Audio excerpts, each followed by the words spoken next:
सभी साथियों को नमस्कार। स्वागत है आप सभी का हमारे YouTube चैनल पर। मैं गौरव फौजदार, असिस्टेंट प्रोफेसर पॉलिटिकल साइंस, एक बार फिर से आपका स्वागत करता हूं। हम डेली सोशल बुलेटिन संबंधी क्लास सुबह 10 बजे लाते हैं। आज 28 नवंबर है और आज की जो मुख्य न्यूज़ है वो कुछ इस प्रकार है। कल जो प्रश्न था वो स्वदेशी महोत्सव से लेकर था, चित्तौड़गढ़ में आयोजित होना है। काफ़ी लोगों ने सही आंसर दिया। जब मैं अपील करता हूँ आप ज़्यादा से ज़्यादा आंसर ज़रूर दें।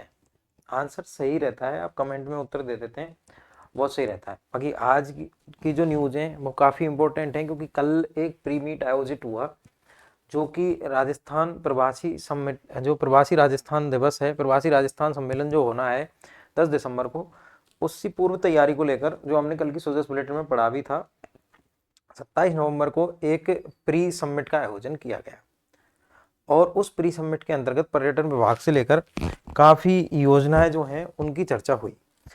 वो जो चीज़ें हैं उनको मैं यहाँ आपको बताऊंगा। आपका काम केवल इतना होता है, आप शॉर्ट नोट्स टाइप बनाते जाइए, लास्ट के टाइम पे आपका रिवीजन हो जाएगा एकदम बढ़िया इनसे। देखो, पहला जो है वो है सांस्कृतिक धरोहर और पर्यावरण अनुकूल पर्यटन। बात पर्यटन की ही आएगी, क्योंकि पर्यटन विभाग द्वारा जो है एक प्री मीट का आयोजन किया गया है और उस प्री मीट में बहुत सारे काम पर्यटन से संबंधित हुए हैं। पर्यटन से संबंधित एमओयूज की बात हुई है, पर्यटन से संबंधित नीतियों की बात हुई है, उनकी बात हम यहाँ करेंगे। यहाँ से प्रश्न इंपॉर्टेंट बन सकता है, आप ध्यान रखना। एक फंड की स्थापना करिए राजस्थान सरकार ने, और वो है सांस्कृतिक धरोहर और पर्यावरण अनुकूल पर्यटन को बढ़ावा देने के लिए tourism infrastructure and capacity building fund. लिख लेना आप इसको, tourism infrastructure and capacity building fund. और वो कितने करोड़ रुपए का है? 5,000 करोड़। 5,000 करोड़ कितने रुपए का है भाई? 5,000 करोड़ रुपए का ये फंड है। और कैसे पर्यटन को बढ़ावा देना है? सांस्कृतिक धरोहर और पर्यावरण अनुकूल पर्यटन को बढ़ावा देने के लिए कौन सा फंड बना है? Tourism infrastructure and capacity building fund. और कितने रुपए का है? 5,000 करोड़ रुपए का। ये बात। अगली जो है मुख्यमंत्री कौशल विकास कार्यक्रम चलता है एक, जिसके अंतर्गत जो युवा हैं उनको कौशल, जो स्किलफुल जो विकास डेवलपमेंट है वो किया जाता है और स्किल्ड किया जाता है, उनको स्किलों के प्रति उनको जागरूक किया जाता है। तो इसके अंतर्गत जो पारंपरिक कलाओं का प्रशिक्षण प्रदान किया जाएगा युवाओं और लोक कलाकारों को, वो संख्या कितनी है? 20,000। वो फंड कितने रुपए का था? Infrastructure and capacity building 5,000 crore का। यहाँ कितने युवाओं और लोक कलाकारों को पारंपरिक कला का प्रशिक्षण प्रदान किया जाएगा? 20,000 युवाओं को। अगली जो है राजस्थान फिल्म पर्यटन प्रोत्साहन नीति। हम क्या है, मुख्यमंत्री महोदय ने कहा कि हम फिल्म मेकर हैं उनको प्रोत्साहित करते हैं कि हमारे राजस्थान में आएँ, और राजस्थान में हम उनको जो है फिल्म बनाने के लिए या फिल्म सिटी बनाने के लिए, पर्यटन को बढ़ावा देने के लिए हम उनको प्रोत्साहन प्रदान करेंगे। और वो प्रोत्साहन कितने तक का है? 2 करोड़ तक की सब्सिडी प्रदान की जाती है फिल्म निर्माताओं को। किन सी नीति के तहत? राजस्थान फिल्म पर्यटन प्रोत्साहन नीति के तहत। तो 2-3 चीजें देखी हमने। एक तो infrastructure and capacity building fund कितने का? Infrastructure and capacity building fund जो था 5,000 करोड़ रुपए का। अगला देखा हमने कौशल विकास कार्यक्रम, इसके अंतर्गत कितने? 20,000 लोक कलाकारों को। अगली चीज देखी फिल्म पर्यटन प्रोत्साहन नीति, इसके अंतर्गत कितने करोड़ तक की सब्सिडी? 2 करोड़ तक की सब्सिडी। अगली जो महत्वपूर्ण चीज है, 2 योजनाएं चलती हैं केंद्र सरकार की, और ये पर्यटन को बढ़ावा देने की ही योजनाएं हैं। और वो कौन कौन सी योजना है? स्वदेश दर्शन और प्रसाद 2.0। एक तो है स्वदेश दर्शन 2.0 और एक है प्रसाद योजना। प्रसाद 2.0 पहले चली थी, ये 1.0, फिर 2.0 आ गई, मॉडिफाई हो गए। तो स्वदेश योजना और जो प्रसाद योजना है, ये दोनों योजनाएं किससे संबंधित है? आप याद रखना, इससे संबंधित है ये पर्यटन से।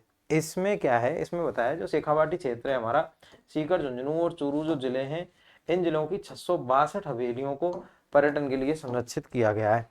देखो, प्रश्न आ सकता है कि स्वदेश योजना 2.0 और प्रसाद योजना 2.0 के अंतर्गत शेखावाटी क्षेत्र की सीकर, चूरू और झुंझुनू, इन 3 जिलों की कितनी हवेलियां हैं जिनको संरक्षित किया गया है?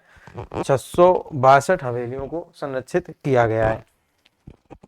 अगली जो इंपॉर्टेंट चीज है, देखो, राइजिंग राजस्थान 2024 ये एक समिट था, और ये किसके लिए समिट हुआ था? ये निवेश प्रोत्साहन के लिए कि हमारे राजस्थान में आप ज़्यादा से ज़्यादा निवेश कीजिए। इसके 2-3 डाटा हैं, इनको आप याद रखना। इसके अंतर्गत टोटल जो एमओयू हुए थे वो कितने रुपए के हुए थे? 35 लाख करोड़ के। 110 बुलेटिन की क्लास में पहले भी बताया है मैंने, तो ये आप थोड़े से याद रखना। 35 लाख करोड़ के टोटल एमओयू हुए थे और इनमें से ग्राउंड पर कितने करोड़ के आ गए? 7 लाख करोड़ के। और कितना परसेंट है? 20%।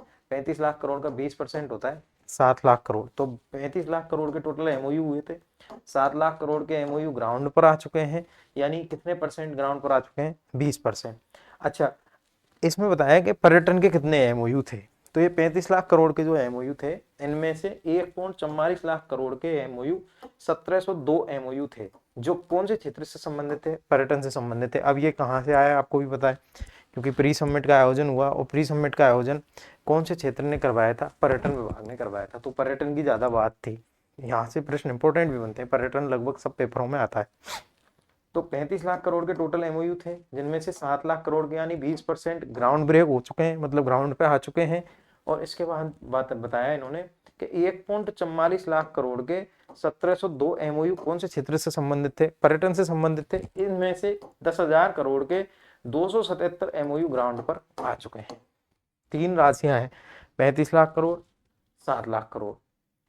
35 लाख करोड़ के टोटल एमओयू थे, 7 लाख करोड़ के ग्राउंड पर आ गए। इन 35 लाख करोड़ में से 1.44 लाख करोड़ के 1702 एमओयू पर्यटन के थे। इनमें से 10,000 करोड़ के 277 एमओयू ग्राउंड पर आ चुके हैं। तो ये 4 डाटा हैं, इनको अच्छे से जहन में बसा लेना और लिख लेना इनको एक जगह पे। ये एक है अंतर्राष्ट्रीय व्यापार मेला का आयोजन हुआ, 14 दिवसीय अंतर्राष्ट्रीय व्यापार मेला लगा था और ये दिल्ली में लगा था। काफ़ी न्यूज़ आती थी इसकी कि राजस्थान के इन प्रोडक्ट्स ने उत्पादकों जो कस्टमर हैं उनका मन लुभाया, उनको आकर्षित किया। एक पाव रजाई का उदाहरण भी आया था। तो राजस्थान के बहुत अच्छे अच्छे प्रोडक्ट्स का इसमें वर्णन आया था कि वो क्या है, लोगों को आकर्षित कर रहे हैं, जो कस्टमर हैं उनको आकर्षित कर रहे हैं राजस्थान के प्रोडक्ट, जो अंतर्राष्ट्रीय व्यापार मेला हुआ था। तो इसके अंतर्गत जो फिनिश हुआ, तो राजस्थान मंडप जो था, हमारे लिए जो जगह प्रदान की गई थी राजस्थान मंडप करके, उसमें हमें लास्ट में क्या दिया गया है? गोल्ड मेडल दिया गया है। तो अंतर्राष्ट्रीय व्यापार मेला में हमें कौन सा मेडल प्रदान हुआ है? गोल्ड मेडल प्रदान हुआ है। लोगों को सबसे ज्यादा हमारे राजस्थान की जो राजीव का और इनकी जो वस्तुएं होती हैं वो सबसे ज्यादा पसंद आई। और कौन सा मेडल मिला हमें? गोल्ड मेडल मिला। एक जो न्यूज है, एक 2 नाम है, एक तो आहान कर्नावट और एक है आरव कर्नावट। ये दोनों भाई हैं और दोनों ही जयपुर से हैं। और कौन से खेल से संबंधित हैं? ताइक्वांडो से संबंधित हैं। याद रखना दोनों नामों को, आहान कर्नावट और आरव कर्नावट।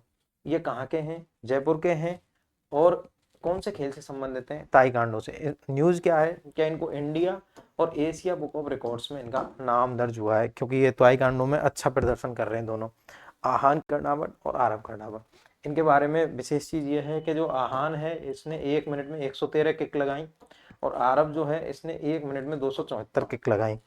ये किक्स का भी ध्यान रख लेना, क्योंकि इस लेवल तक भी पहुंच जाती है आरपीएससी। आहान कर्नावट और आरव कर्नावट दोनों नामों को आप अच्छे से याद रखना।